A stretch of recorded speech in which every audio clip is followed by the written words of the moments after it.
Un día como hoy, pero del martes 14 de julio de 1789, se daba la toma de la Bastilla. La toma de la Bastilla sería uno de los sucesos principales que desencadenaría el camino hacia la Revolución Francesa. A pesar de que la fortaleza medieval conocida como la Bastilla solo custodiaba 7 prisioneros, su caída en manos de los revolucionarios parisinos supuso simbólicamente el fin del antiguo régimen y el punto inicial de la Revolución Francesa. La rendición de la prisión, símbolo del despotismo de la monarquía francesa, provocó un auténtico cisma social tanto en Francia como en el resto de Europa, llegando sus ecos hasta la lejana Rusia.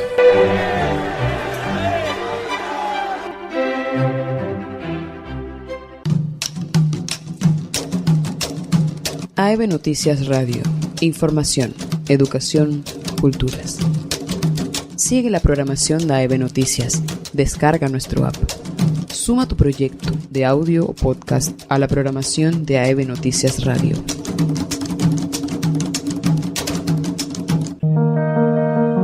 Es algo que todos sabemos de algún modo, pero que puede que nadie te haya explicado nunca. Si tú a tu hijo antes de una carrera le dices, te vas a caer, tú no vales para esto, ese niño se va a caer. No hay más opciones, porque le has hecho creer que es posible, y hay algo que le empuja a cumplir la profecía. Pero si en lugar de eso a ese mismo niño le dices, corre, vuela, no te detengas, y si te caes, aquí estoy para levantarte, ese niño jugará mejor que si nunca le hubieras dicho nada. Hay una responsabilidad ineludible en cómo hablamos, en cómo tratamos a los demás, porque nuestras palabras tienen un poder más grande de lo que nunca hubiéramos imaginado. Cada día tienes la opción de cortar las alas de los demás, hablando del miedo y de la incertidumbre. O puedes dejar que tus palabras les empujen hacia sus metas, confiando en la capacidad infinita que hay dentro de todo ser humano. Se conoce como efecto Pigmalión y funciona en cualquier momento de nuestras vidas.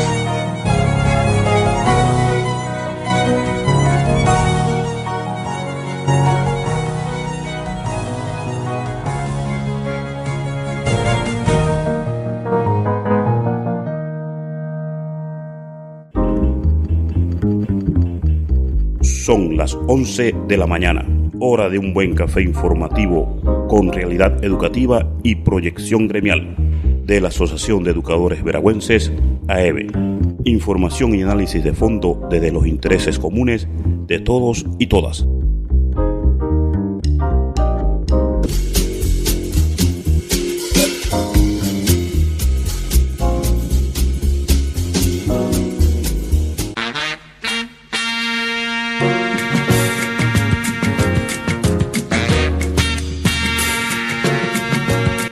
Muy buenos días, compañeros y compañeras docentes, queridos radioescuchas a lo largo y ancho del territorio nacional que sintoniza la programación sabatina de radio de la Asociación de Educadores Veragüenses, AEB. Gracias por preferirnos como la ventana al conocimiento de la realidad socioeducativa de nuestro país. Recuerde que nos pueden sintonizar desde KW Continente en la provincia de Panamá en los 95.9 del dial, Boca del Toro 94.1, Chiriquí 96.1, en Colón 94.1, en las provincias centrales 95.9 y en los 710 de amplitud modulada en Panamá y los 830 AM. También nos puede sintonizar en la aplicación de Android AEB Noticias desde su teléfono móvil o entrando al sitio web aebnoticias.com. Hoy, sábado 14 de julio, les acompaña su servidor, amigo y compañero de luchas, Juan José de la Lastra, secretario general de la Asociación de Educadores Veragüenses, AEB.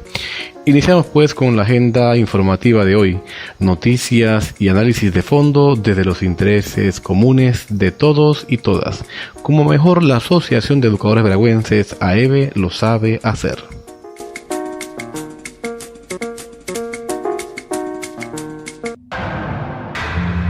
Educación al servicio del poder o educación para el pueblo que la viene a defender. Si no hay consenso no se puede pretender que sea justo lo que desde arriba quieren imponer. Educación al servicio del poder, o educación para el pueblo que la viene a defender. Nacimos sin nada, no tenemos que perder. No a la privatización, no al abuso de la ley. Educación al servicio del poder, o educación para el pueblo que la viene a defender. Si no hay consenso no se puede pretender que sea justo lo que desde arriba quieren imponer.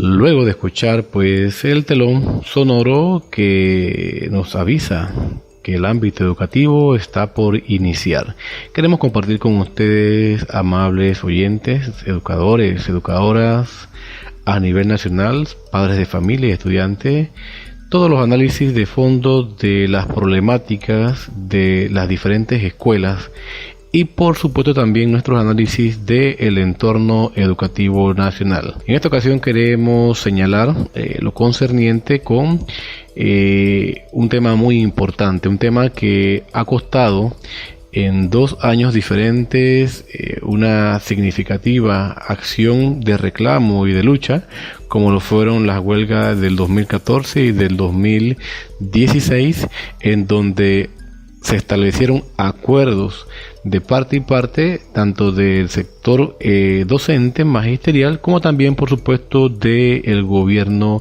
en turno. Lastimosamente hay que decirlo, hay elementos y muy importantes elementos de acuerdos que no han sido cumplidos por parte del Estado. Sin embargo, en esta ocasión queremos iniciar lo que es la agenda en el ámbito educativo con el comunicado número 3 que presenta la Asociación de Educadores Veragüenses como una línea de análisis y de docencia para toda la población en general. En esta ocasión titula la asociación en este comunicado número 3 CIMESE, evaluación de los actores, recordando que el CIMESE como sistema integral de mejoramiento de la calidad de la educación es una propuesta que los gremios magisteriales, especialmente AEB, promueve justamente porque consideramos que hay que fortalecer el sistema educativo. Creemos que hay que mejorar, sin embargo las cosas hay que hacerlas de la manera científica y técnica que corresponde. En ese sentido queremos compartir con todos ustedes nuestro tercer comunicado, indicándoles entonces que en nuestras redes sociales o en el blog de AEB Noticias puede usted entonces observar el segundo y el primer comunicado concerniente con el sistema de evaluación no punitivo, no de desempeño, sino para mejorar un sistema de evaluación integral. Este comunicado responde, y vamos a leerlo, vamos a compartirlo con ustedes, amables oyentes. Es un comunicado que hemos estado compartiendo con las diferentes escuelas a nivel nacional, en donde señala lo siguiente: continuando con la política de mantener debidamente informada a nuestra base docente, en esta ocasión nos dirigimos a usted para hacerle saber cómo avanza el proceso hacia la creación del nuevo modelo de evaluación del sistema educativo panameño. El CIMESE, que es el Sistema Integral de Mejoramiento de la Calidad Educativa, el cual hay que resaltar que fue creado por el Decreto Ejecutivo número 878 de fecha 27 de septiembre de 2016. Tiene como objetivo central mejorar la calidad de la educación panameña basado en 3 componentes. Uno es la evaluación de centros educativos o la evaluación institucional denominado PIMCE. El otro es la evaluación de los actores, supervisor, director, subdirector, profesores y maestros. Y por supuesto la evaluación de los aprendizajes. Son estos 3 componentes los que les acabamos de señalar. Luego de haberse iniciado en todas las escuelas del país el primer componente denominado PIMCE, Programa Integral de Mejoramiento del Centro Educativo, los representantes de los diferentes gremios, en este caso de educadores del país, es decir, docentes, directores, supervisores, conjuntamente con funcionarios de la Dirección Nacional de Evaluación del MEDUCA, se han reunido en diferentes partes del país con la finalidad de diseñar el nuevo modelo de evaluación de los actores.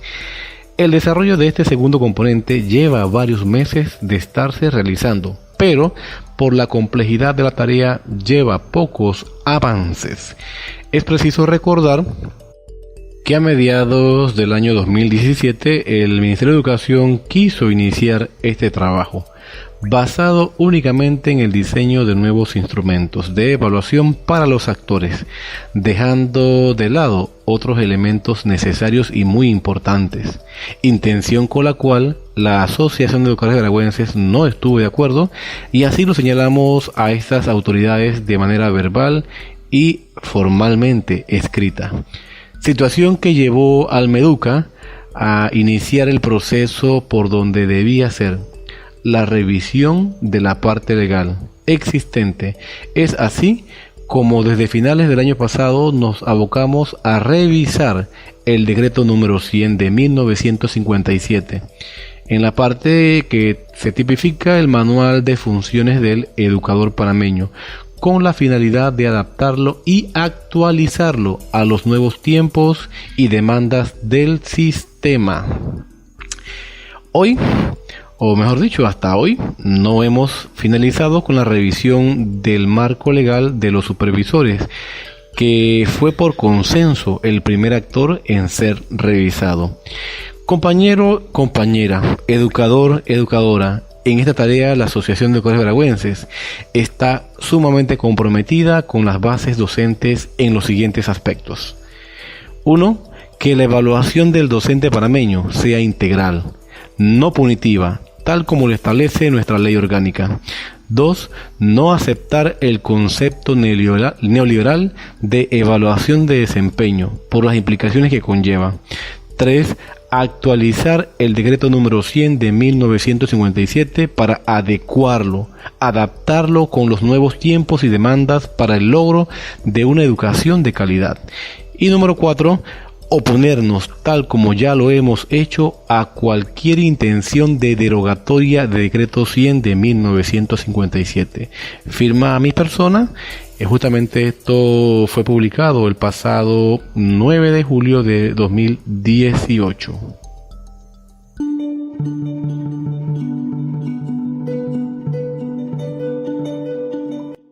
Bueno, continuando con la temática en el segmento educativo, queremos compartir con los radio escucha efectivamente una situación muy preocupante.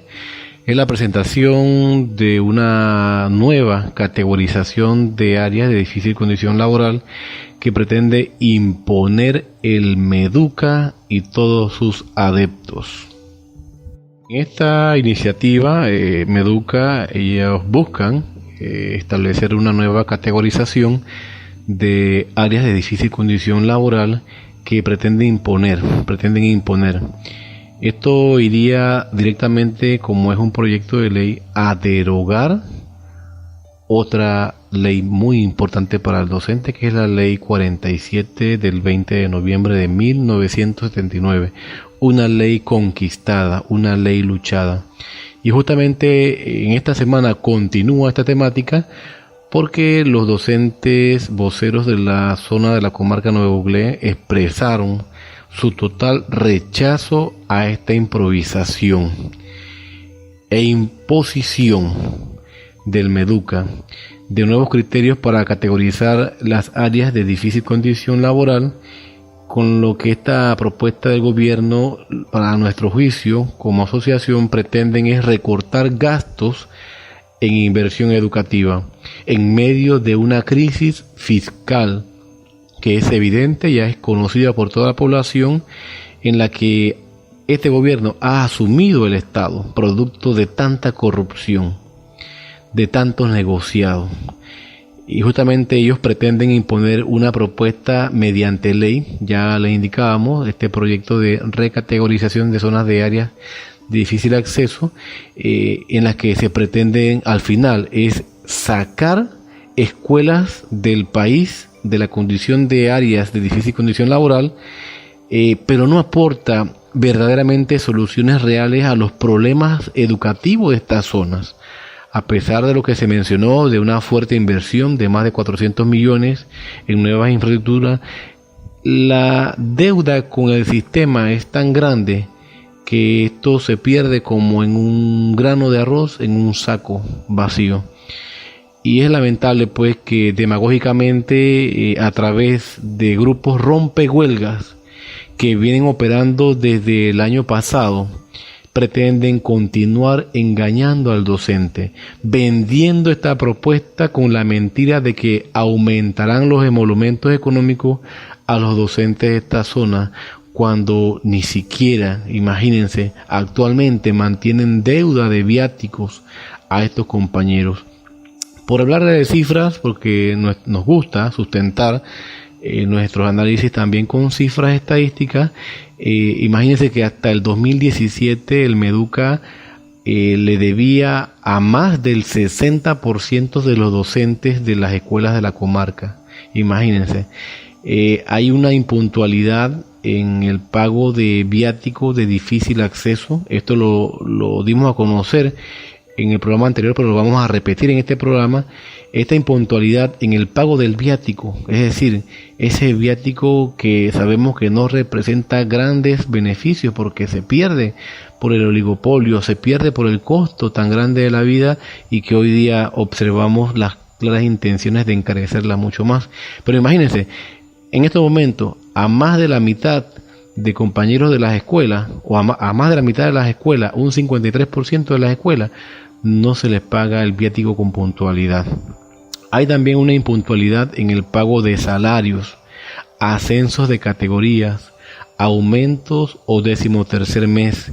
Aproximadamente estamos hablando de un 70% de las escuelas de difícil condición laboral están en esta situación. Imagínense cómo hace un compañero docente que se nombra por primera vez y tiene que esperar 6, 7, 8 meses, hasta un año. Dios, es lamentable. También hay una impuntualidad en el pago de las cuotas de la Caja del Seguro Social. Aproximadamente un 30% de las escuelas hay presencia de esta impuntualidad. Y por último también queremos señalar que existe impuntualidad en el pago por accidentes laborales en un 30% de las escuelas. Es decir, esto es un panorama que deja mucho que decir de un gobierno que señala que el pueblo es primero. Bien, con la propuesta del gobierno, por el contrario, se saca escuelas de la categoría difícil condición laboral, ahorrándose el pago de millones de dólares a docentes de las escuelas que serán sacadas. También queremos compartir dentro de la agenda del ámbito educativo, señalar que justamente este 1 de julio inició un nuevo periodo legislativo con fuertes expectativas, aunque todos sabemos al final que lo que se gestione ahí lamentablemente es distante a los verdaderos intereses y necesidades del pueblo. Sin embargo, AEBE, junto a además asociaciones de diferentes profesiones del sector público, es decir, la verdadera representatividad del sector público, nos preparamos para presentar nuestras posiciones frente al proyecto de ley que regula las relaciones laborales colectivas del sector público con el Estado, presentado a inicios del año, a la Asamblea de Diputados por el gobierno y sectores no representativos de la mayoría de los trabajadores de la función pública, pretendiendo imponerlo, es decir, el mismo se coartaba el derecho a huelga y otros derechos consustanciales muy importantes de la libertad sindical y la libre asociación. Te vamos a reiterar esta temática porque es muy importante que la población panameña sepa. Cada día observamos más y más escuelas teniendo que confrontar los problemas de infraestructura, administrativos, de movilidad, de falta de atención a los elementos de la educabilidad en las calles, en donde son muchas veces reprimidos, son sometidos por un gobierno que ahora se ha quitado la máscara y ha enviado ya a sus tropas de choque tanto dentro de lo que ellos denominan mantener el orden público. Vamos a tomar una nota de frecuencia informativa en cuanto a un señalamiento muy importante que se hizo el pasado 10 de julio, en donde con chuzos o zunchos en las manos, la policía ha detenido a manifestantes que siguen exigiendo la construcción de 14 salones en el Colegio Victoriano Lorenzo de Las Lomas. En estos momentos exigen liberación de detenidos, mientras antimotines hacen cerco para evitar que manifestantes avancen. No hay acercamiento de una autoridad provincial y nacional con una respuesta efectiva. Es decir, justamente lo que hemos venido señalando, más y más escuelas se han tenido que ver abocadas a establecer medidas de presión justamente por el incumplimiento, o mejor dicho, la no administración adecuada de funciones, la no ejecución de funciones. Y yo reitero cada vez que puedo esto, justamente la asociación como un gremio nacional serio, responsable, democrático y transparente, tiene la capacidad entonces de interponer una querella penal a la ministra de Educación, justamente porque no cumple con sus funciones como servidora pública. Esto está tipificado en la norma y son funciones que la ministra tiene que desarrollar. Las escuelas de este país, las 3.400 escuelas de este país, son responsabilidad de la ministra de Educación y todo su equipo de trabajo. Por algo entonces fueron seleccionados por el presidente de la República para que fungiera dentro pues de lo que es este cargo.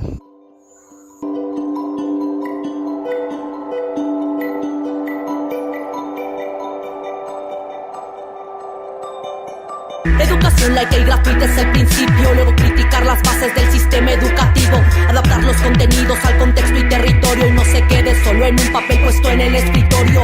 Ser incluyente de la cosmovisión y el lenguaje, porque la labor docente va más allá de dar clases, involucrar a la comunidad entera y el proceso de aprendizaje no es exclusivo de la escuela. Usos y costumbres, tradiciones, medio ambiente, dejar la competencia y apoyar la comunidad, eso vuelve a las personas responsables de su gente. Si esto no incluye su reforma, entonces ¿qué quiere cambiar? Educación al servicio del poder, o educación para el pueblo que la viene a defender. Si no hay consenso no se puede pretender que sea justo lo que desde arriba quieren imponer.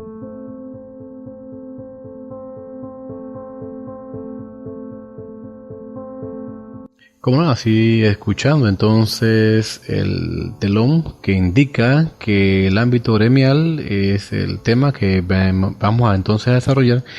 Queremos empezar señalando que el pasado sábado 7 de julio se llevó a cabo lo que fue la 7ª reunión de Junta Directiva Ordinaria de la Asociación de Educadores Veragüenses, en donde se analizan pues temas educativos, gremiales, sociales, ambientales y de todo el acontecer que tiene que ver entonces directamente con tanto el sector magisterial como toda la sociedad. Dentro de los principios de AEB, principios regentes, el tema social, la justicia social es uno de los principios. Provocar esa justicia social a nivel nacional. Así que efectivamente para ese día participaron compañeros de junta, miembros de junta de todo el país. Recordemos que esta junta directiva está representada por compañeros de base y de estructura con una alta trayectoria y que justamente haciendo el uso y el respeto de nuestra Carta Magna, que son los estatutos, entonces llevamos a cabo esta importante reunión en donde se establecen entonces como órgano de gobierno, justamente cuando la asamblea no está en sesión, las disposiciones adecuadas y necesarias para hacer cumplir la disposición magna elevada pues en lo que fue la asamblea ordinaria del mes de marzo. Efectivamente, también pues queremos en este ámbito gremial continuar con nuestros informes para el día de hoy. En la ciudad de Chitré se desarrolla el foro regional sobre políticas públicas para una educación de calidad. Los foros regionales son eventos pedagógicos gremiales para profundizar el conocimiento en materia de los problemas educativos de cada región del país. Efectivamente, para el día de hoy, entonces, tenemos la participación de este foro, o el desarrollo de este foro en la ciudad de Chitré, en donde tendremos pues la apertura del evento por representante de la asociación, explicación metodológica de la profesora Yadira Pino, una propuesta de un programa de jubilaciones justas para la profesión docente por el profesor Juan Jované, condiciones de educabilidad, la reconceptualización socioeducativa de las áreas de difícil condición laboral por el licenciado Andrés Restrepo, sociólogo, situación de las relaciones laborales de la profesión docente en la provincia de Herrera por la licenciada Mónica Sánchez, y análisis crítico de la implementación del sistema integral para la evaluación para mejorar el sistema educativo, CIMES del Meduca, por la profesora Neris Cedeño. Efectivamente, queremos también compartir en esta ocasión un pequeño panorama socioeducativo, que es la parte inicial del discurso de análisis, o el análisis que se hace de fondo de una realidad socioeducativa, en este caso de la provincia de Herrera. De igual manera se ha hecho en las provincias anteriores como Veraguas, Bocas del Toro. Hoy le corresponde a Herrera, próximamente estaremos entonces en Colón, posteriormente en el área de Chiriquí, y de esta manera continuamos entonces con las demás provincias.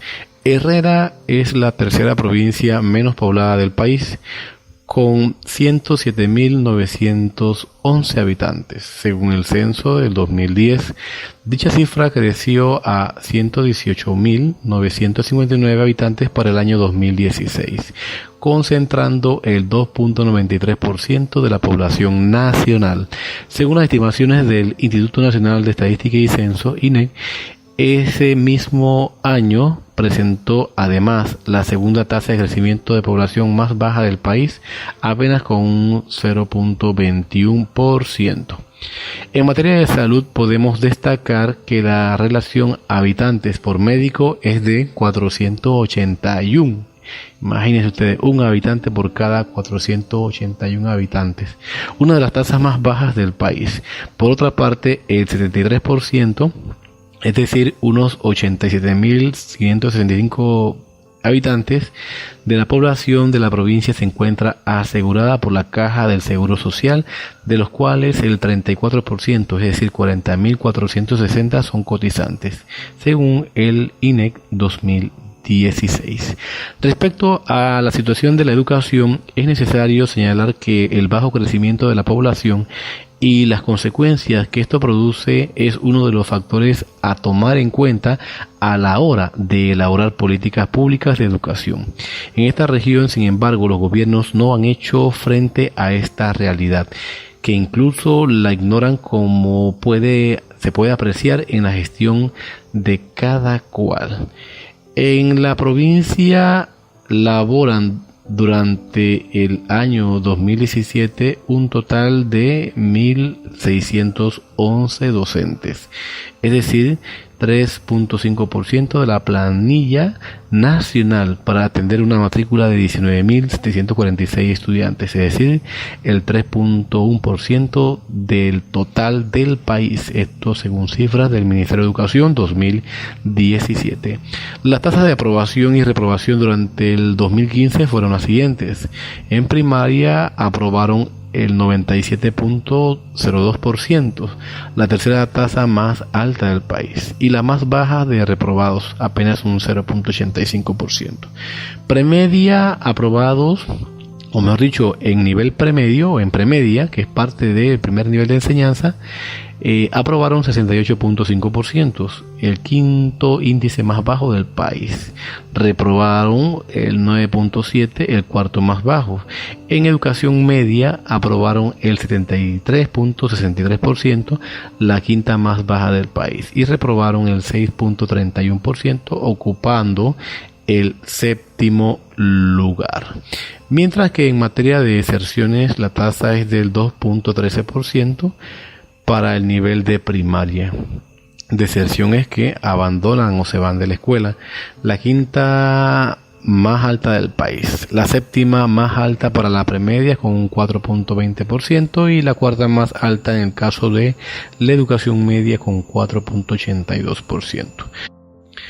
Sobre la actividad económica en la provincia, la población ocupada asciende a 52.406, 2.9 del total nacional, según el Instituto Nacional de Estadística y Censo 2017.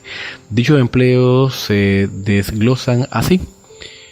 Pleno tenemos 25.702, es decir, 1.4% del total nacional. Parcial 20.473, es decir, el 1.1 del total nacional. Las cifras de subempleo invisible es del 10.6%, es decir, 5.574. Superan el promedio nacional, que es el de 8.5%. Este concepto se refiere a aquellas personas que, pese a elaborar jornadas de tiempo completo, es decir, 40 horas o más semanales, devengan menos del salario mínimo. El 38.7% de los empleos en la provincia se concentran en las siguientes categorías: trabajadores no calificados de los servicios, la minería, la construcción, industria manufacturera, transporte y otras ocupaciones elementales ocupan el 21.9%, es decir, aproximadamente unas 11.500 personas. Trabajadores de los servicios y vendedores de comercios y mercados, un 16.8%, es decir, 8.796 personas. El porcentaje de desocupados fue de 3.4% el año pasado, 0.1 más alto que en el 2016. Si bien la cifra es de las más bajas del país, no se escapa de la tendencia nacional, el aumento de los empleos parciales y el subempleo invisible, en conjunto con la disminución de los empleos plenos. Esto se traduce en la flexibilización y precarización de las condiciones laborales, menoscabando el bienestar de todos y de todas, lo cual afecta el acceso a los servicios educativos, ya que en unos ingresos familiares pobres precariza cualquier otro tipo de servicio y arrebata oportunidades de mejorar las condiciones de vida mediante el desarrollo educativo de la población.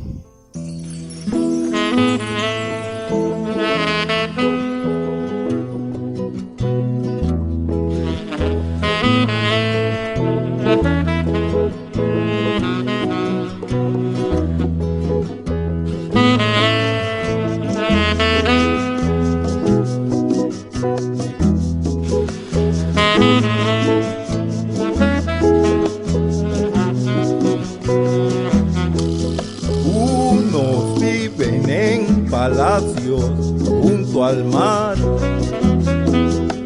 con toda comodidad. Así es, amables, queridos oyentes, definitivamente que con este telón ya sabemos que el ámbito social es el tema a desarrollar.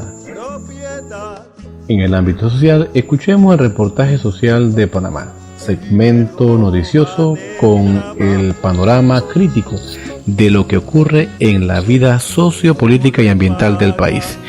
Una información desde el enfoque común de los derechos de todos y todas los panameños. Un espacio que recoge contenidos propios y de medios informativos, alternativos, información útil para vivir en la realidad de nuestro país.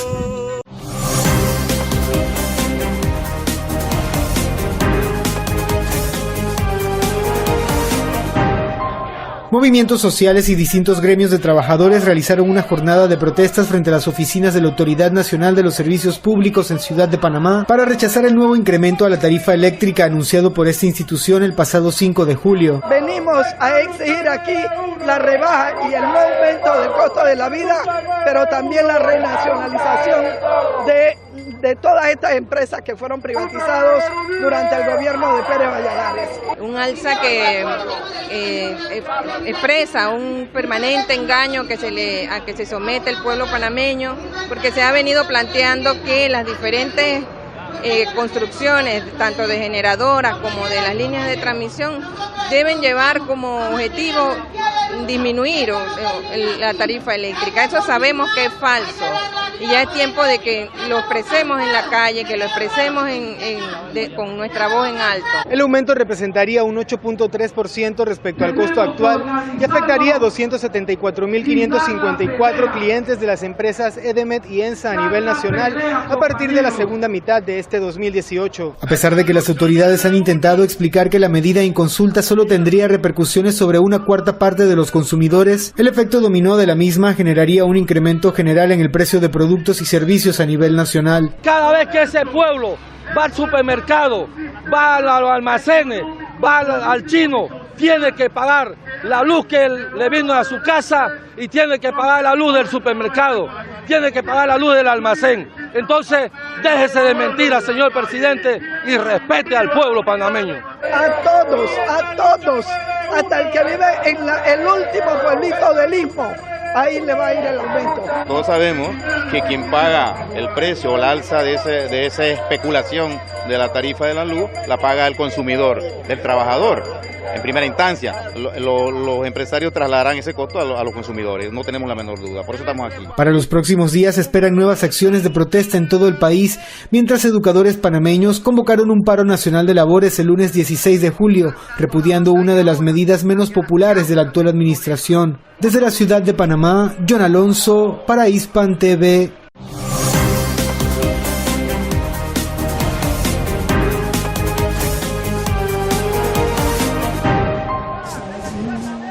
El Pleno del Congreso General Nave Buglé Campesino aprobó por unanimidad solicitar a la Corte y al Ministerio Público que abran una investigación por los crímenes cometidos durante la represión a las movilizaciones populares de 2011 y 2012 en regiones comarcales, donde perdieron la vida manifestantes indígenas y resultaron centenares de personas heridas y con daños irreversibles. Gente por los perdigones, viciados por los perdigones, ciegos, mujeres torturadas, violadas, niños, se le violentaron los derechos a los niños.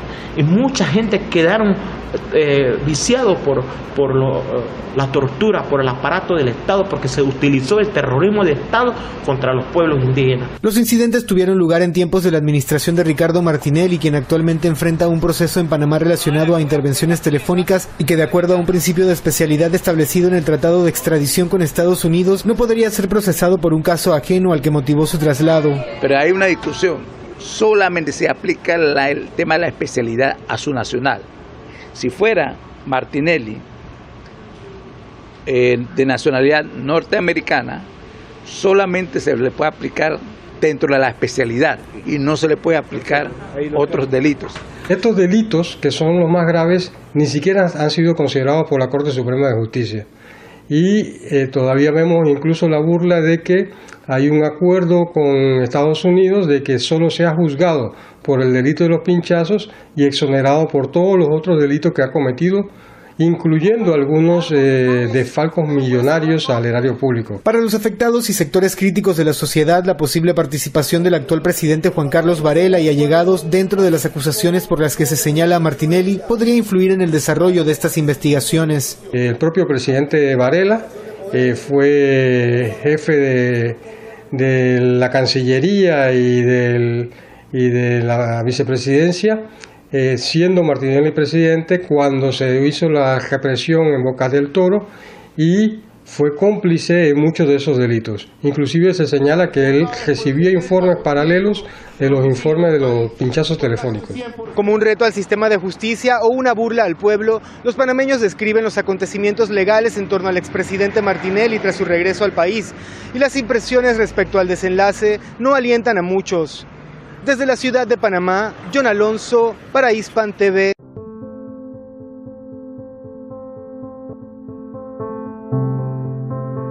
Recuerda, querido Radio Escucha, todos estos contenidos y reportajes los puede escuchar en podcast en www.avnoticias.com.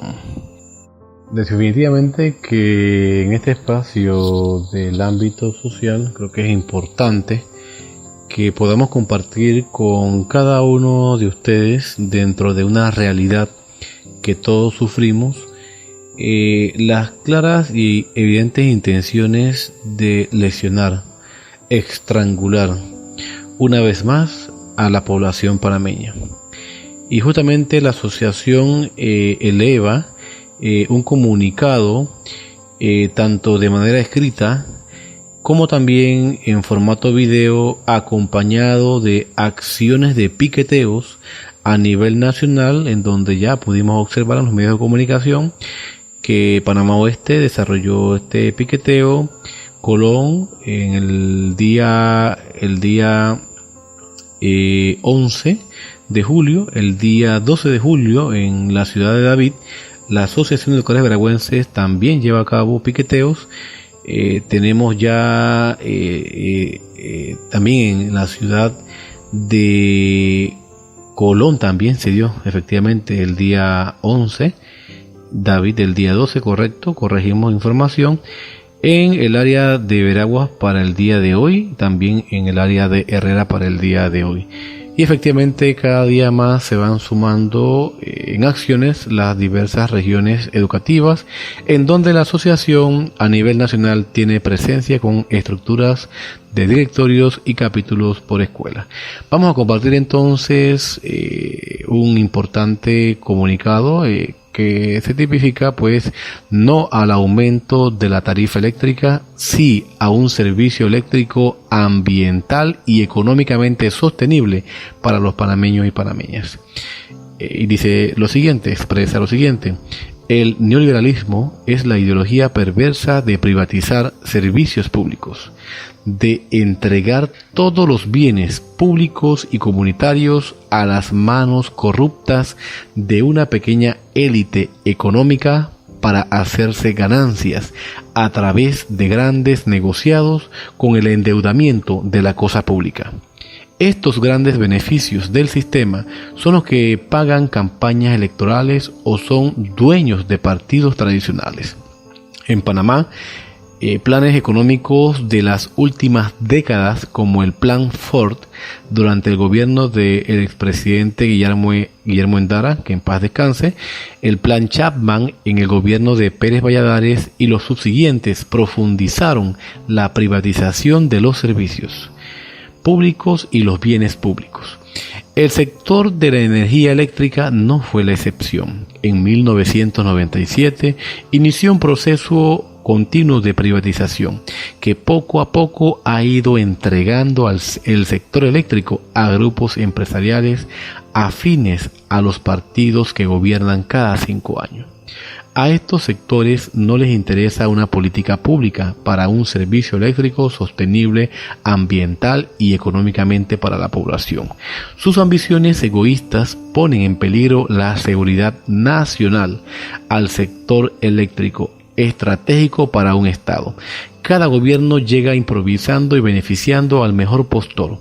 Actualmente, por ejemplo, existe el proyecto de ley 573 que plantea la reorganización de ETESA y busca pues fortalecer el sector energético, que busca subir, a nuestro juicio, la participación de estos agentes empresariales en un 40% del mercado eléctrico. La legislación vigente establece hasta un 25% de la demanda eléctrica del país. En resumen, su plan es concentrar todo el negocio en un grupo económico que pondrá los precios, aumentos, etcétera, a diestra y siniestra, sin ningún tipo de control de los ciudadanos y el Estado. El sector eléctrico es un ejemplo. Las privatizaciones son negativas para la población. Los servicios sociales, lejos de mejorar su calidad y rentabilidad para el Estado, más bien empeoraron. El discurso de los gobiernos y los oligopolios empresariales que controlan el sector eléctrico engañan de forma recurrente a la población diciendo que cada vez que entra una hidroeléctrica nueva en funciones el precio baja. Y para todos es claro que eso no es cierto. Sin embargo, no solo pretenden perpetuar esta mentira con apoyo de los gobiernos, sino que manipulan y controlan los precios. La ineptitud, desidia y cinismo del gobierno llega a tal punto que ni las mismas regulaciones que establecieron en materia tarifaria las respetan, imponiendo un actual aumento de tarifa no solo socialmente injusto, sino ilegal, como denuncian también el Sindicato de Ingenieros y Arquitectos SPIA. Solo la participación ciudadana masiva en la calle, protestando contra este sistema privatizador injusto que todo lo encarece y mercantiliza, logrará parar el aumento tarifario. Es hora de que el pueblo imponga el respeto a su dignidad. Por ello le convocamos a movilizarnos en todas las formas posibles, bajo la consigna de la lucha de no a la corrupción e ineptitud que pretende justificar un aumento a la tarifa eléctrica. Sí a un servicio eléctrico ambiental y económicamente sostenible para los panameños y panameñas. Quien no se atreve a luchar no merece educar. Este es el mensaje, el comunicado, presentado y compartido a toda la ciudadanía a lo largo y ancho del territorio nacional. Y también queremos aprovechar en este momento para enviarles un mensaje pues a todos los compañeros educadores, a toda la base docente, agremiada y no agremiada. Nuestra organización siempre se ha caracterizado por dar los pasos correspondientes para cuando se deben tomar decisiones de acciones más fuertes. En primera instancia hay que señalar que el gremio se ha estado manifestando a través de los directorios regionales con piqueteo, volanteos, patrullas radiales en una completa agitación frente a esta terrible imposición. También se publicó un comunicado analizando la problemática y la posición de acciones que deberían llevarse a cabo. Para entonces se está planificando y se está estableciendo ya un llamado para cada uno de los compañeros a nivel nacional a una asamblea extraordinaria informativa.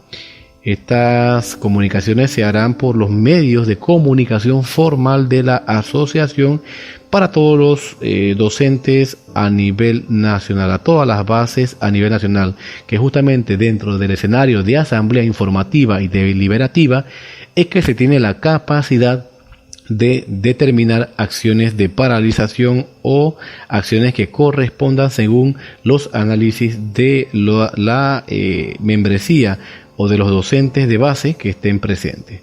De otra manera sería irresponsable, y la asociación siempre ha tenido una posición de dar pasos contundentes, pasos firmes, pasos bien establecidos, por lo cual hacemos ese llamado a toda la ciudadanía, especialmente a los docentes a nivel pues de todo el país.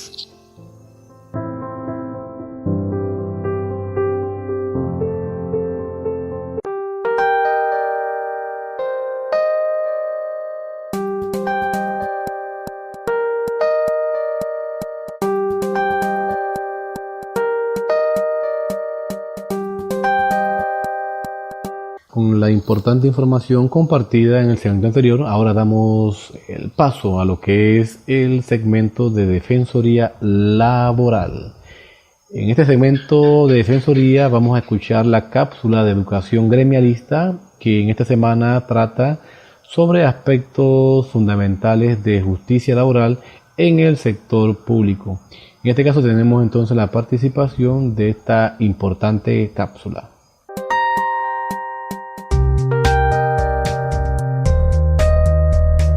Sí, tal como lo habíamos mencionado antes, cuando nos referimos a la importancia de mantener un expediente para poder evidenciar una situación, dentro de ese expediente deben constar las pruebas, como en su momento ya les dije, ya les expliqué, pero entonces esas pruebas son documentos, informes, notas, constancias que deben estar por escrito. ¿Por qué? Porque, por ejemplo, si tu superior jerárquico, el superior jerárquico de un docente, que es el director o la directora le da de pronto una orden que el docente ve que es contraria a sus funciones de pronto o que es arbitraria. Pero ¿cómo se rebate o cómo se interpone algún tipo de recurso frente a esa orden? Bueno, primero debe estar por escrito. Entonces la primera exigencia es solicitarle al director o a la directora que te manifieste esa orden que te está diciendo de forma verbal, que la haga por escrito. Una vez se tiene esa documentación, entonces se le puede dar una respuesta donde se explica por qué se considera que es ya sea arbitrario, contrario a las funciones y demás. Y con esta misma actuación por escrito se puede entonces interponer cualquier otro recurso, ya sea ante la dirección regional, o puede servirte para otro proceso, ya sea en la esfera de lo penal, en la esfera de lo civil, etc. Ahora bien, ¿qué sucede si de pronto el director o la directora no te da esa comunicación por escrito? Bueno, cuando no existe esa comunicación por escrito se genera, una de las partes lo tiene que generar. Por ejemplo, el director o la directora te da esta orden. Entonces, ¿qué hace el docente? Le solicita, vamos a suponer, en un primer momento le dice, bueno, director o directora, deme esa orden por escrita. Y te dice el director o la directora, no lo voy a hacer. Bueno, ¿qué puede hacer el docente? Inicia esta comunicación formal por escrito, el docente o la docente, y envía al director o a la directora una comunicación donde diga, en el día tal, del mes tal, del año 2018, usted me manifestó de forma verbal cuando nos encontrábamos, ya sea en una reunión con los compañeros o cuando me encontraba saliendo de mi salón de clase, etc. Me manifestó que hiciera esto y esto y esto. A lo que yo le solicito conocer, pues, cuál es la justificación para eso, cuál es la motivación para que yo haga para que yo cumpla con esta orden, o que por escrito se me diga pues cuál es esa orden, en qué consiste. Entonces ahí, aun cuando el director o la directora no generó esa comunicación por escrita, ya el docente la está generando. Como servidor público, el director o la directora tienen la obligación de, una vez reciben esa nota, pronunciarse por escrito también. Entonces ya ahí se le está dando una validez, una formalidad a las actuaciones, y entonces, y solo entonces, ya se puede actuar de pronto contra algún señalamiento que se realizó. Muchas veces los docentes acuden al sistema de defensoría laboral y nos consultan por alguna situación que les dijeron su jefe inmediato, le dijo el director regional, le dijo un supervisor. Pero al momento que les preguntamos si tienen alguna prueba por escrita, nos dicen, no, es que eso me lo dijo solamente de forma verbal. Sí, bueno, entonces la primera recomendación que se les da es, hasta que no conste por escrito no es válido. ¿Por qué? Porque en materia legal, y eso aplica para cualquier ámbito, en el ámbito administrativo, el ámbito penal, el ámbito civil, si algo no consta por escrito no existe, porque las palabras en materia legal no son válidas. Lo que es válido son las comunicaciones formales. ¿Por qué? Porque una palabra entonces se puede contradecir en su momento y ya quedaría la palabra de uno frente a la palabra del otro. Sin embargo, cuando hay una comunicación escrita con firma, con sello, con membrete, ya pues es mucho más formal. Entonces, he ahí la importancia de que cuando un docente pues tiene algún, de pronto, tiene la necesidad de pronto de algún tipo de comunicación con su superior jerárquico, bueno, entonces ya sea o el docente o el director tiene que manifestarlo por escrito, e insistimos que cuando no lo hay por escrito, alguna de las dos partes lo puede generar. Así que esas son, digamos, las primeras recomendaciones que se deben tener siempre que existe alguna situación, de pronto que un docente le nieguen un permiso por urgencia, le nieguen algún permiso por asistir a alguna actividad, de pronto, por ejemplo. Entonces, ¿qué hace el docente? Bueno, el docente le hace una comunicación por escrito al director o directora y le dice, necesito saber, requiero conocer el por qué se me está negando mi permiso si es pues un derecho. O de pronto, si un director o directora le está enviando de pronto en el modelo C alguna cuestión, algunas tardanzas y demás, bueno, por escrito se solicita también conocer y se le dice al director o a la directora, ¿por qué se me está pues llenando el modelo C con tardanza si yo no he llegado tarde? O de pronto solicitarle entonces copia, ya sea del listado de asistencia donde debe constar entonces, donde se debe probar que el docente o la docente no llegaron tarde. Entonces estos son algunos de los ejemplos, ¿verdad?, donde se puede materializar la comunicación. Entonces esto aplica tanto para las órdenes que dan los directores, los supervisores, dirección regional. Ello también aplicó y aplica cuando, por ejemplo, la ministra de Educación hace un señalamiento verbal ante un medio de comunicación. Entonces inmediatamente los docentes y las docentes dirán, bueno, pero entonces ¿eso tiene o no tiene validez? Bueno, cobra validez cuando la ministra de Educación lo materializa mediante una comunicación oficial. Ahí tiene su firma, tiene su sello, tiene el membrete del Ministerio de Educación. Entonces la diferencia entre que se diga algo, se exprese algo, y cuando entonces toma validez, cuando se materializa por escrito. Esa es la importancia, es uno de los requisitos fundamentales dentro de todo procedimiento administrativo laboral. Que toda comunicación esté por escrito.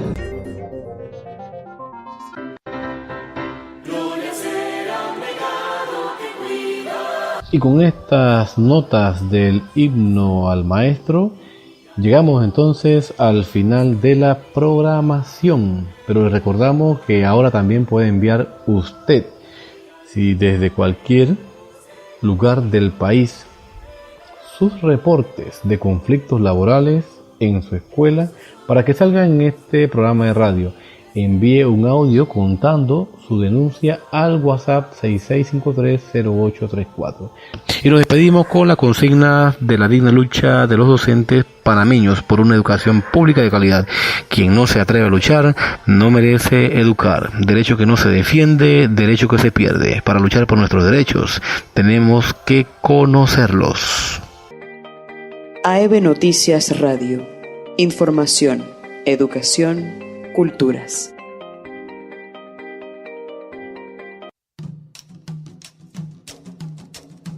AEB Noticias Radio. Información, educación, culturas.